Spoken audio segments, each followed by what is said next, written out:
Didn't everybody order up a gorgeous day for Mother's Day? And yet you came to the library.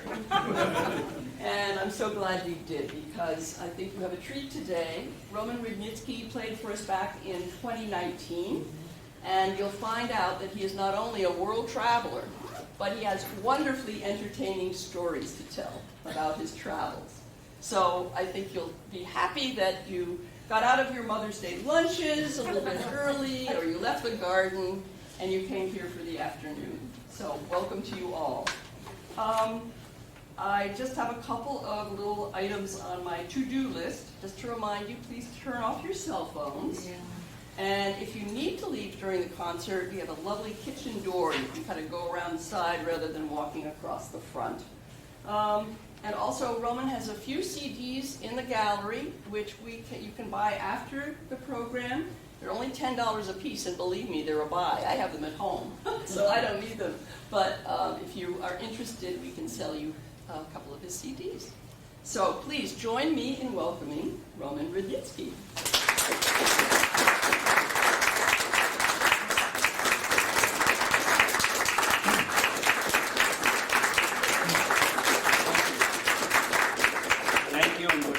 Very happy to be here again. As Jane mentioned, yes, it was about 4 years ago, before the pandemic, that I was here last. I'm literally between tours. I just got back 4 days ago from New Zealand. I was there for 3 weeks on my 14th tour, and I'm actually leaving tonight from the airport here to Germany because I'm joining the Queen Mary 2 from Hamburg. Actually, it's on the 16th for a westward transatlantic crossing. I'll be playing 4 concerts on board. So, but I'm here now, and we're here now, and I hope you'll enjoy the program that I have for you today. Some unusual things, actually, on the program.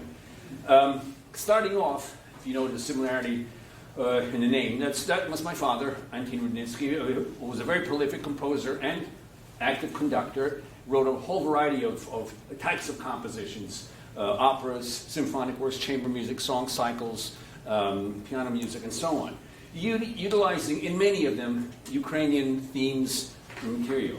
And this short piece is one of those. Hutsuls are a mountain people that live in a particular area, the Carpathian Mountains in the western part of Ukraine. They're known throughout the country for their colorful costumes, music, dances, wood inlay work, other artisan work. So a couple of Hutsul melodies are incorporated in this piece. Starts off a little bit vigorously, there's a little contrasting middle section.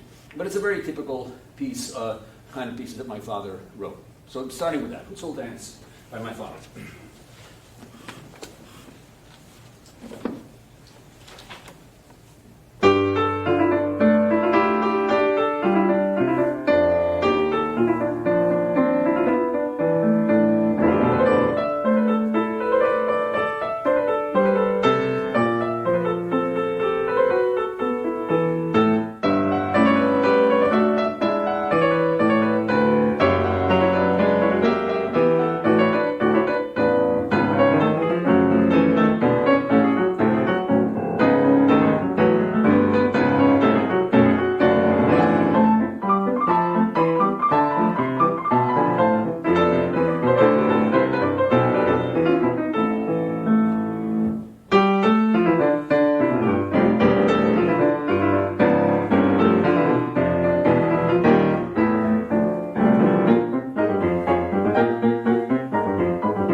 Thank you so much. Next, a very unusual thing, and actually for two reasons. First of all, you see the title, it says, for piano and orchestra. You see an orchestra? I don't. No, this is my own solo transcription. Now, I've already made solo pieces out of 5 piano concertos. Out of 5. Why did I do that at all? Why did I even come up with an idea like that? My inspiration years ago was Gershwin's excellent transcription for solo piano of his Rhapsody in Blue. He made a very fine transcription. I've played the Rhapsody in Blue in the regular way with orchestra and with band and wind ensemble, but I also played that transcription. He combined the essence of the orchestra and the piano part, as best as you can, on this instrument. And so I thought, well, maybe I could do something with a piano concerto. So the Greek concerto was my first go at that. I did it with that. I did it with the Chopin No. 2, the Mozart C major, the K467, the one that has that lovely second movement that was used in that long ago movie, Elvira Madigan. I think everyone would recognize that. Then Beethoven Third, and this one here. So you can't do it with every concerto, but I worked out some things, and I didn't write them down. Far too lazy to do it. And secondly, composers don't use pen and ink anymore. They use computer programs, and I don't know those programs, so they may remain unwritten, at least for the foreseeable future. Never mind. But that's what I did. So I used Gershwin's approach kind of, and the way that I was thinking. Okay, that's the first unusual thing. The other unusual thing is this work itself, Krakowiak, which means, melodies come from the Krakow region in Poland. Now, Chopin, of course, we know, came from the Romantic era, right, in the 19th century. His music has been popular from his time onwards. And that beautiful combination of melody and harmony has always appealed. And but he was also unusual in that he focused only on one area, because most composers write a variety of types of compositions, right? Symphonies, chamber music, opera. Only piano music. This was his whole world. You won't find a symphony or an opera by Chopin. And it's consistently of high quality. We can't say that even with some of our great composers. They have great masterwork and something a little less inspired, another great masterwork, but here we have consistency. And Chopin was an innovator, pianistically, harmonically, in the area of form. Now, for piano and orchestra, his main 2 works are the Concerto No. 1 and No. 2. And by the way, it's a little trivia thing. No. 2 was written before No. 1. No. It's called No. 2 because it was published later, just got a higher opus number. The same thing with Beethoven's first 2 piano concertos. No. 2 is written before No. 1. It's the same reason. But in addition to the 2, he wrote 3 other works in one movement, and Krakowiak is one of them. You never hear it with orchestra. It's a beautiful piece, has the same quality that his other works. Maybe it's because the orchestra part is rather small, and maybe the conductor thinks it's not really worth programming it for that reason. But it's a shame because it's such a nice piece. Of course, the piano dominates as it does in the other piano and orchestra works. So I decided to make a solo piece out of it. So at least this piece, through my efforts, might be heard a little bit more than it otherwise would be. But it's really an unknown piece, even among musicians. Most musicians don't know it either. So anyways, let's hear Krakowiak by Chopin here. My transcription.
Okay, now I'm going to change your mood to this lovely, magical next piece here, Ma Mary Loi, the Mother Goose Suite.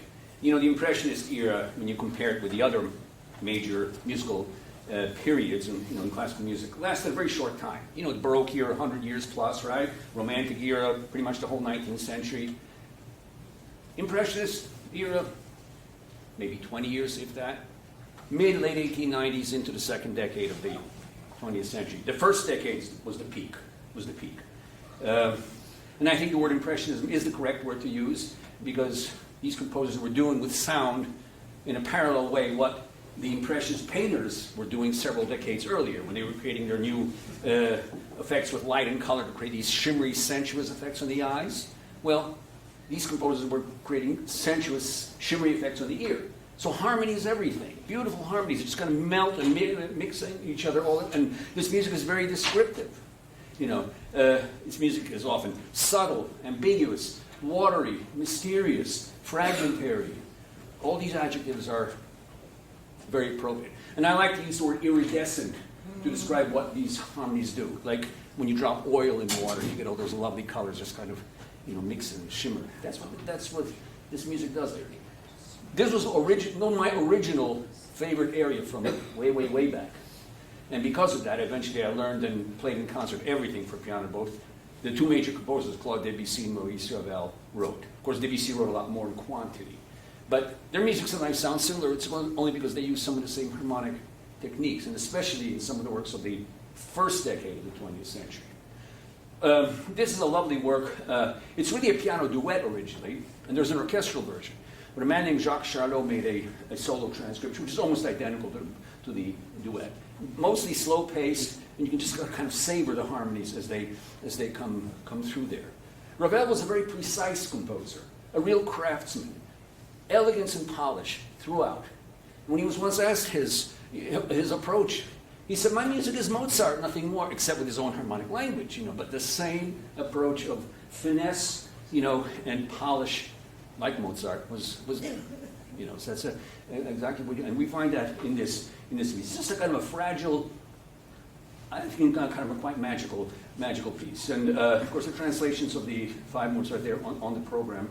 And so they change moods, but like I say, they're fairly short, mostly slower paced, but very typical, I think, from the Impressionists here. So let's hear this lovely work, Ma Mère Roi, the Mother Goose Suite.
Well, another of my concerto transcriptions is very famous Concerto Number 3 of Beethoven.